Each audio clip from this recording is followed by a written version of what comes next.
Listen, my children, and you shall hear of the midnight ride of Paul Revere. On the 18th of April in 75, hardly a man is now alive who remembers that famous day and year. He said to his friend,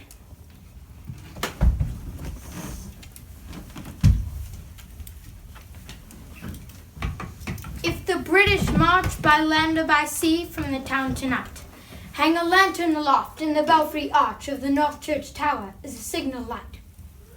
One if by land or two if by sea, and I on the opposite shore will be, ready to ride and spread the alarm through every Middlesex village and farm for the country folk to be up and to arm."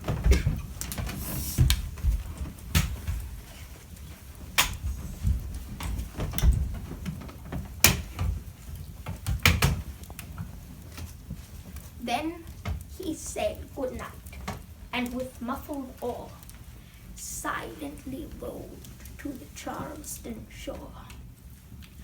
Just as the moon rose over the bay, where swinging wide at her moorings lay the Somerset, British man-of-war, a phantom ship with each mast and spar across the moon like a prison bar, and a huge black hulk that was magnified by its own reflection in the tide.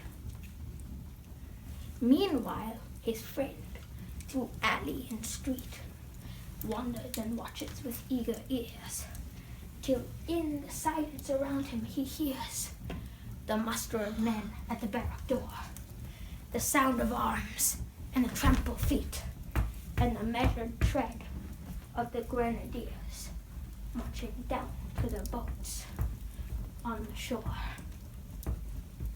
Then he climbed the tower of the Old North Church, by the wooden stairs with a stealthy tread, to the belfry chamber overhead, and startled the pigeons from their perch on the sombre rafters that round him made masses and moving shapes of shade, by the trembling ladder, steep and tall, to the highest window on the wall, where he paused to listen and look down a moment on the roofs of town and the moonlight flowing over all.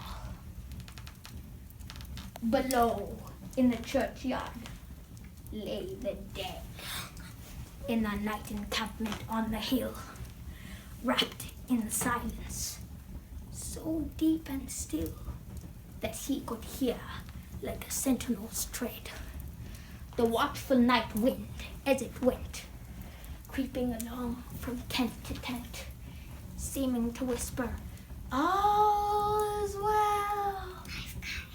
A moment only, he feels the spell of the place, the hour, and the secret dread of the lonely belfry and the dead. For suddenly all his thoughts are bent on a shadowy something far away, where the river widens to meet the bay, a line of black that bends and floats on the rising tide like a bridge of boats. Meanwhile, impatient to mount and ride, booted and spurred with a heavy stride, on the opposite shore walked Paul Revere. Now he patted his horse's side.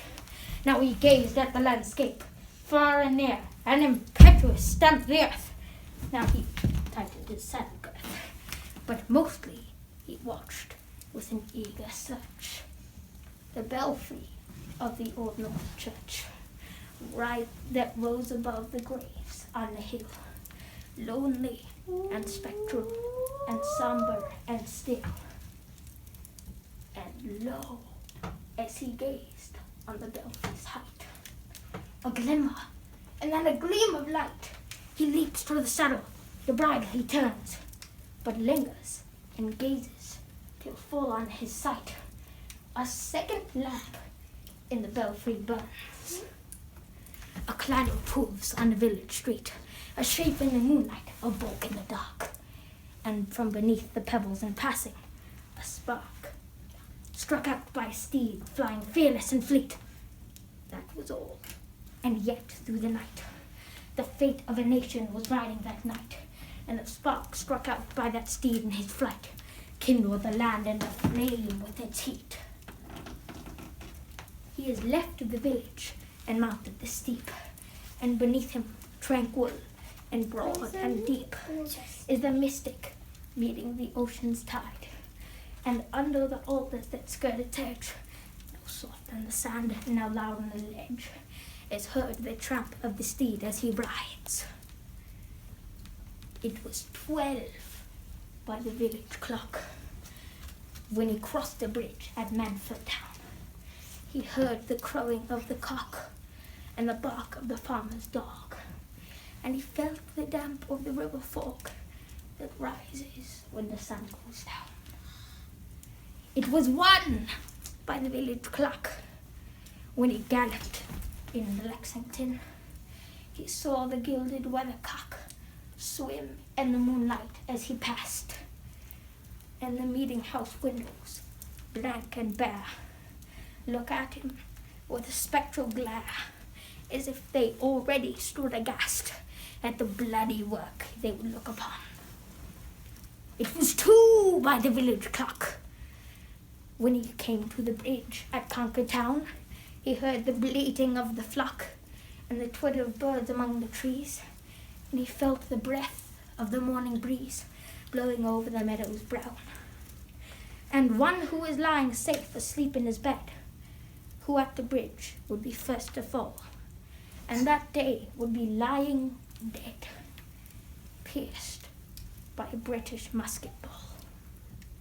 You know the rest in books you've read, how the British regulars fired and fled, how the farmers gave them ball for ball from behind each fence and farmyard wall, chasing the redcoats down the lane to cross the fields and emerge again under the trees at the curve of the road, only pausing to fire and load. So through the night went Paul Revere, and so through the night went his cry of alarm to every Middlesex village and farm, a cry of defiance and not of fear, a voice in the darkness, a knock at the door, and the word that shall echo forevermore. For born in the night winds of the past, through all our history to the last, in the hour of darkness and peril and need, people will waken and listen to hear the hurrying hoofbeats of that steed and the midnight message of Paul Revere.